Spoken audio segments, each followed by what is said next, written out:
Os prédios que são construídos no Japão, que tem algumas molas devido aos terremotos que acontecem por lá. Ele também citou um exemplo de geradores elétricos. Imagina se a gente não tivesse gerador dentro de um hospital, numa cirurgia. Seria complicado. E aí temos também os nossos mecanismos de defesas biológicos, fisiológicos. Quando a gente tem um organismo estranho no corpo, logo a nossa temperatura aumenta. Temos um estado febril, isso é o corpo avisando, é um mecanismo de defesa. Ele citou vários mecanismos de defesa psicológicos, entre eles a racionalidade, o isolamento, sublimação, projeção, repressão, formação, identificação e o que mais nos interessa, a negação. Sobre esse mecanismo de defesa que eu venho hoje falar. Esses mecanismos psicológicos, eles são importantes muitas vezes para nos proteger. Possibilitamente a encontrar soluções para conflitos, ansiedades, impulsos agressivos, frustrações não resolvidas. Mas também o Dr. César Vasconcelos disse no vídeo dele que quando eles são usados sem utilidades, eles atrapalham os nossos avanços profissionais, os nossos avanços espirituais. É como se a gente tivesse quebrado a perna e precisasse de uma muleta. Mas a perna sarou, né, Denis? Você que usou muleta há tanto tempo. E aí não tem mais necessidade. Então vou continuar com aquela muleta, ele vai me impedir de correr, de caminhar direito. Então esses mecanismos não têm mais utilidade. Essa muleta não tem mais utilidade. E quando somos crianças, desenvolvemos técnicas de sobrevivência, muitas vezes para chamar a atenção dos nossos pais, dos nossos amigos. Só que na medida que crescemos, essas táticas de sobrevivência, elas podem evoluir para uma negação. Então, para nos aprofundarmos nesse assunto da negação, eu vou ler a definição do princípio 1.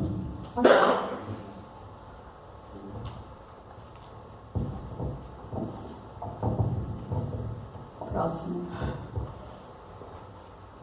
Então, reconhecer que não sou Deus, não dá para ir.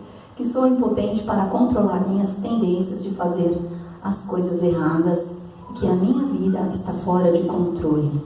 Esse é o princípio 1. Próximo slide, por favor.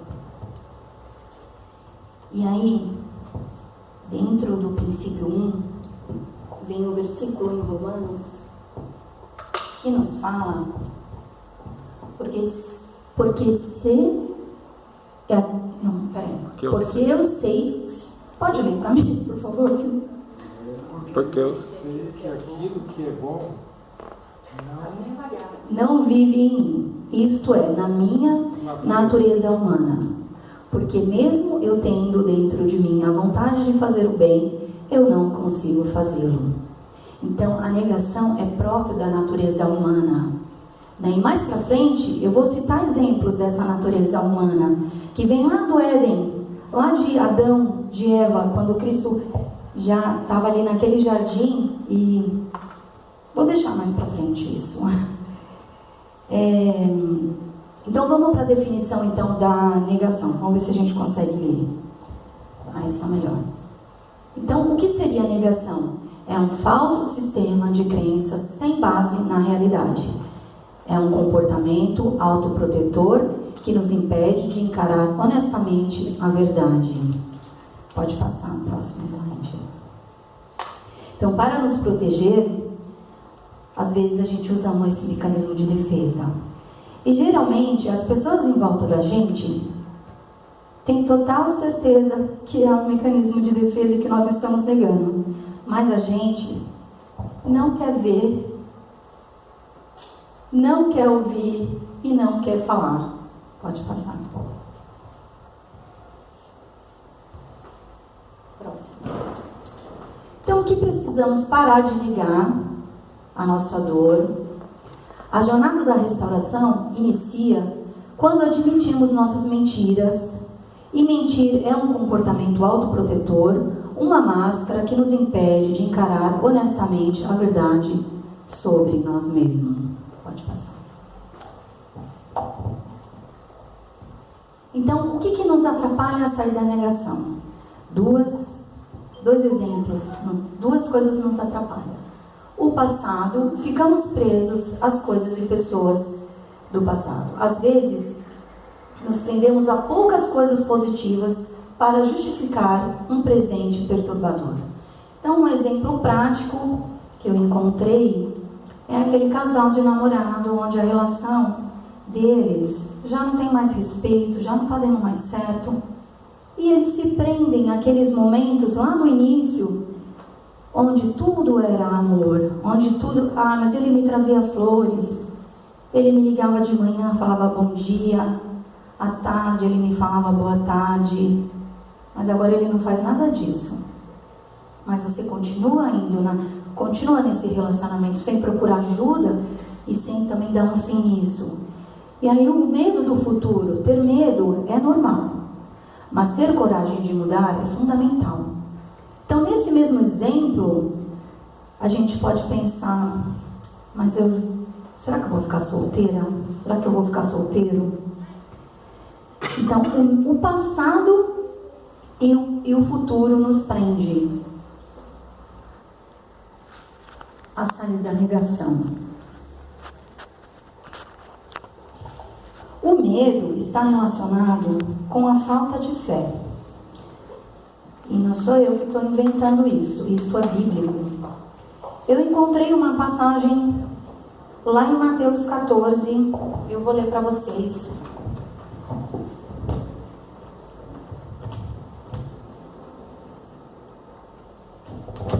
Então, Mateus 14, Jesus ele precisava...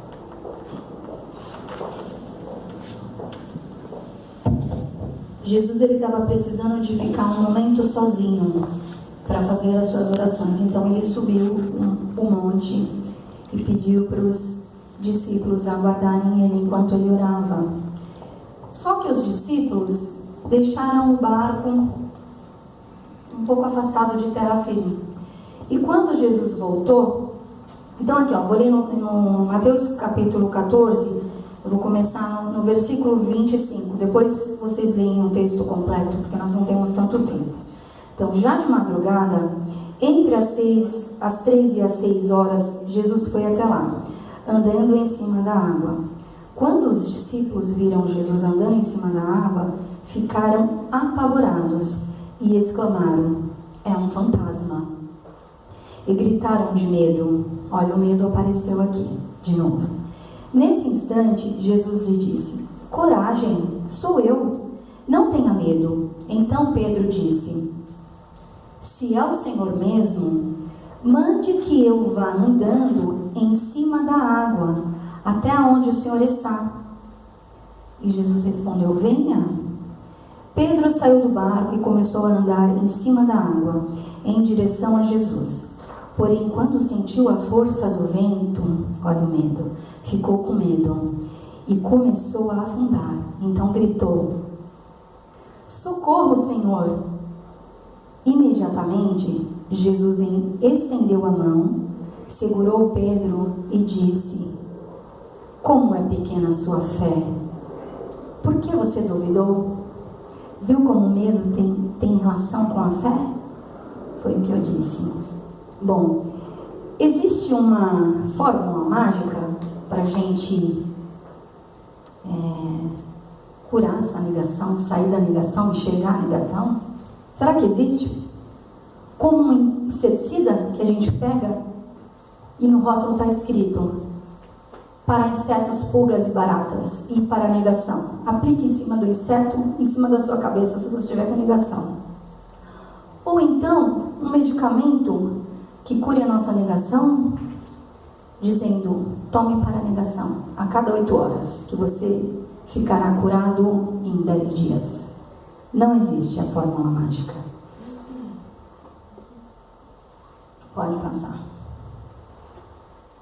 A alegação é o elefante rosa sentado no meio da sala. Ninguém da família fala sobre isso, nem reconhece, mas todos sabem que estão ali. Já pensou um elefante na nossa sala? Muitas vezes a gente sabe que tem um problema familiar e a gente não toca no assunto. Preferimos não falar sobre aquele assunto, porque aí de repente ele passa. Como no início eu tinha comentado, a gente coloca sempre a culpa no outro. Então, se você não implicasse comigo, talvez eu não beberia tanto, talvez eu não comeria tanto. Próximo. Eu não gastaria tanto. Eu não ficaria a noite toda jogando e comprometendo as minhas finanças da minha família. Não passaria a noite inteira nas redes sociais, no Facebook, no Twitter. Não ficaria vendo pornografia. E aí algumas frases, vamos ver se a gente tem relação com essas frases, quando a gente se enxerga nessas frases. Vamos parar de falar sobre o assunto, só piora falar. Vamos fingir que isso não aconteceu. E aí fica tudo bem. Fulano bebe bem mais do que eu. Bom, eu me casei 2 vezes. Mas a Joana se casou 3 vezes. Eu como porque você me deixa louca. Se você não implicasse comigo, e aí vem todas as frases que já, a gente já passou nos slides anteriores. E aqui, eu trabalho duro, mereço tomar uns drinks para relaxar. Isso não significa que eu tenha um problema. Eu me controlo. Inclusive, eu paro quando eu quiser. Eu paro de beber quando eu quiser. Eu paro de ver esses vídeos que meus amigos me mandam pornográficos quando eu quiser. Sempre quando eu quiser. E aí em Gênesis, no início eu tinha falado que eu ia voltar sobre Adão e sobre a Eva. Em Gênesis 3,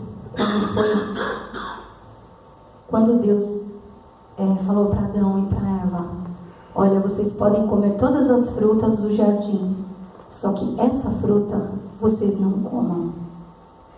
E aí eles comeram e se sentiram nus perante Deus por causa do pecado. E aí quando Deus perguntou, quem te mostrou que estavas nus? Comeste da árvore que te ordenei que não comesse? Vamos ver a resposta de Adão? A mulher que me deste como companheira, ela me deu da árvore e comi. Ele, descontente de pôr a culpa em Deus, primeiro colocou a culpa na mulher. E quantas vezes a gente não faz isso? Por que eu estou nesse relacionamento, Senhor? Deus é culpado das suas escolhas?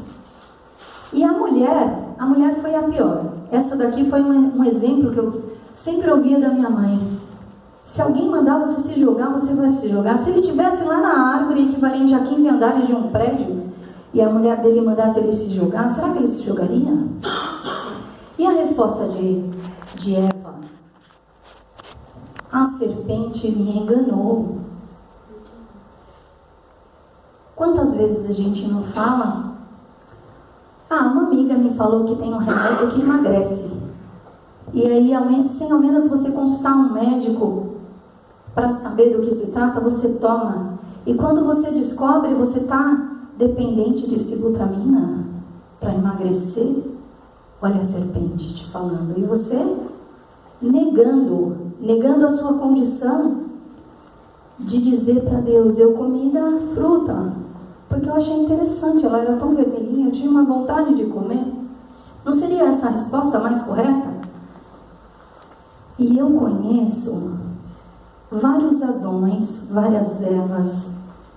Quem de nós nunca foi Adão, nunca foi a Eva? E eu vou falar com Adão de hoje, do tempo atual. Oi, Adão, boa noite. Você, tia! Tô essa beijinha aqui. Você tá bonita hoje, hein? Bonita mesmo. Obrigada. Ei, tá tudo bem com você? Tudo bem, e você? Legal, pessoal. Colete verde? Fala aí, garota! E sua esposa, como que tá? Tudo bem, eu fico só vivo trabalhando. Eu trabalho de manhã, de tarde e de noite. Todo dia de manhã. Não aguento, mas a mulher gastando. Eu trabalhando, a mulher gastando. Tá um bujão. Come e joga. Come e joga. Gasta tudo que eu ganho. É uma mulher, vou dizer. É uma bala. Não aguento mais. Eu também tomo uns Bidinite aí pra descansar um pouco, relaxar, sabe? É minha vida, né? Se eu ficar só lá. E o trabalho? Me conta do trabalho. Trabalhando, que sou workaholic, é um nome bonito, né? Workaholic. Mas eu tô trabalhando, tô ganhando honestamente. E vou continuar minha vida assim. Ô, rapaz, peraí. Telefone aqui, meus amigos. A gente vai jogar no futebol? Nossa. Fala aí. Tá bom, depois do futebol a gente vai lá no bar. Legal, olha. Tá bom, valeu. Tá, peraí. Os caras bebem muito ou não, só socialmente, né? Então, falou, valeu, Patinha. Tchau, até mais, hein? Tchau. Uma salva de palmas para o nosso Adão de hoje. E vou esperar a nossa Eva agora se arrumar. Mas assim, é um exemplo bem atual, né? A gente sempre lê esse texto e às vezes não entende, né? Como às vezes a gente nega como Adão, como a Eva.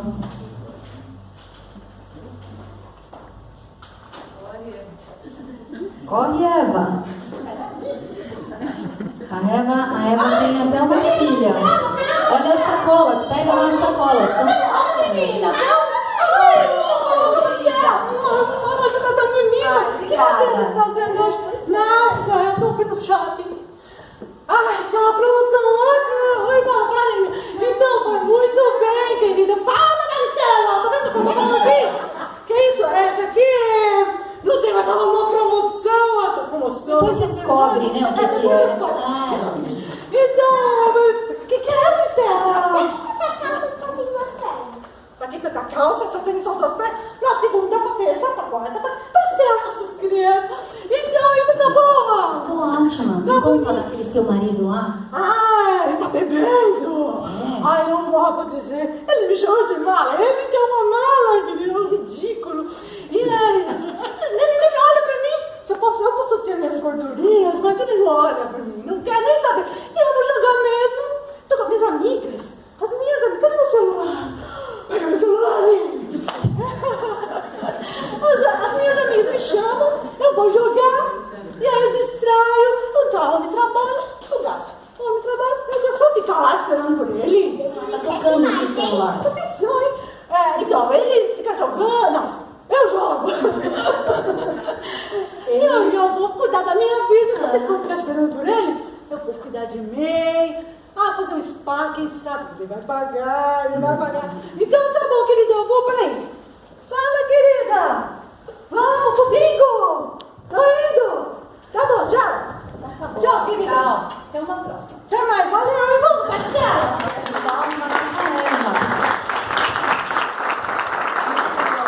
É um ciclo vicioso mesmo, né? Ele trabalha tanto porque para pagar as dívidas dela. E ela gasta tanto porque ele trabalha tanto. Ele nunca está em casa para apreciar, para vê-la, né? É um ciclo, um põe a culpa no outro, né? Ao invés de assumir, eu gasto porque eu tenho uma compulsão por compras. E eu bebo porque eu tenho uma compulsão química por bebida.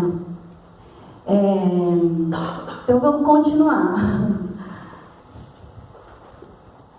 Próximo, vou pular. Então, como resolver, né, o problema da negação?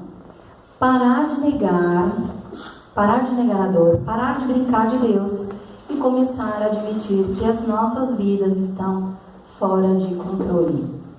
Próximo. Portanto, deixei de lado tudo que nos atrapalhe.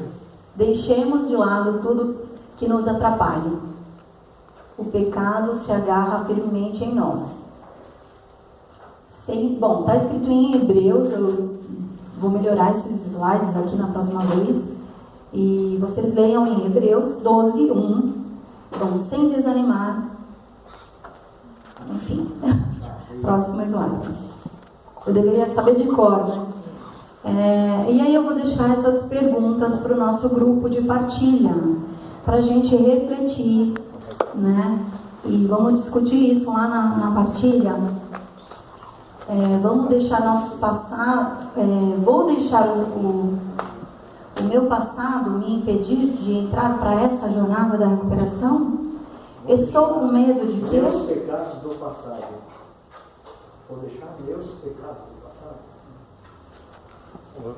Batista, leia aí no computador. Estou com medo. Do que estou com medo? Quais são os meus medos do futuro? Então, basicamente, para resumir, como o slide está ruim, quais são os meus medos do futuro?